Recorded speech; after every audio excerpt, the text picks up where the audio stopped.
Hello everyone, my name is Jennifer and welcome to Best Kept Plans. Today I'm going to be walking you all through how I put together the printable version of the Budget by Paycheck workbook from the Budget Mom. I'm really excited to show you guys how I put this together and I hope you find it helpful. If you're interested in seeing that, please stick around.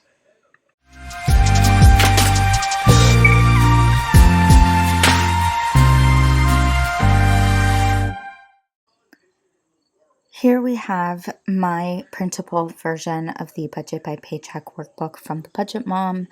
I am using Happy Planner metal discs as well as this cover, which is from the Martha Stewart collection at Staples.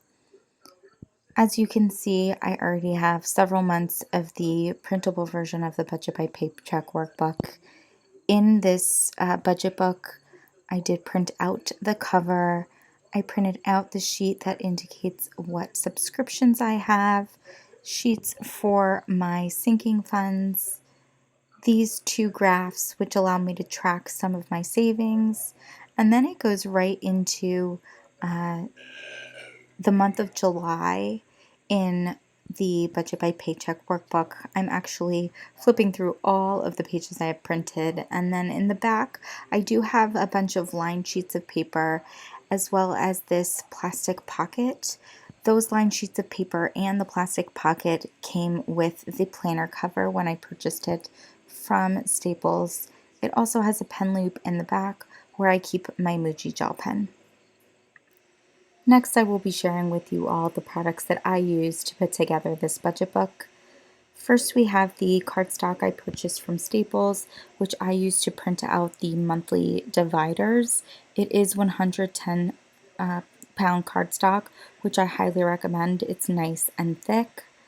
Next, I'm going to show you all the printer paper that I use to print out all of the other sheets. It is from HP, and the reason I purchased it, it's a little hard to see, but it's because it's a 40-pound paper. It's super, super thick. I don't get any bleed through or ghosting, even when using highlighters, which I'm really happy about.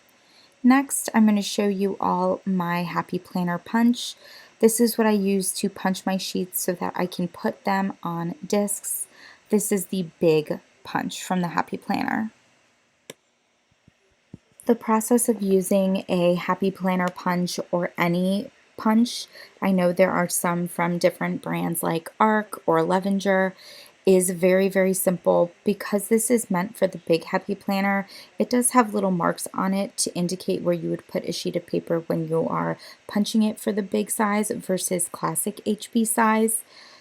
Big is a regular 8.5 by 11 sheet of paper, so I line it up on that lower mark, and then I just press down as I would with any hole puncher. It is super, super simple. You can hole punch 2 to 3 pages of paper at a time, and as you can see, the punches come out perfect. I really love this punch because it does have a long stem to the little mushroom shape, which I think is really good.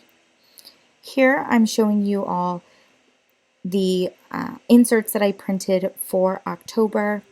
The nice thing about the Budget by Paycheck workbook in the printable version is that you only need to print the pages that you use. And so, as you can see, I do have a couple of different paycheck bill trackers, but not as many as you'd find in the actual printable document. And that's because I don't get paid weekly, I get paid bi-weekly, so I don't need all of the ones that are allotted in the workbook on the document on your computer. I do print out a bunch of expense trackers, and then I do print out the Where Did My Money Go worksheets, but there are several worksheets that I don't use in the Budget by Paycheck workbook, like the debt tracker or the net worth tracker, and so I don't print those out every month. Now I'm going to pull out my budget book and show you all how simple it is to get these pages into your planner. All you have to do is make sure that your sheets are aligned properly, and then it's as simple as lining up those little mushroom cuts with the Happy Planner discs and then pushing the paper in. Super, super simple, which is great. And once it's in there, it's super easy to flip through all of the pages. And I find specifically with metal discs, the paper moves really easily back and forth over the discs. Some people find that with plastic discs, the pages get a little stuck. I would say that is more likely to happen with plastic discs, but I've used plastic discs before and haven't minded them. I just prefer the durability of metal discs. Here we have November, which I printed and am now putting into the planner, and then next you'll see me put in December so that I have the rest of 2021 in my budget book. One thing that I will mention is to be cognizant when you are printing double-sided so that you make sure you're putting the correct pages on the back of each sheet. That's something that I definitely learned the hard way. Now that we have December in the budget book, I am all set for the rest of 2021. I hope that you found this video helpful. If you have any comments or questions, please put them below. Be safe, everyone.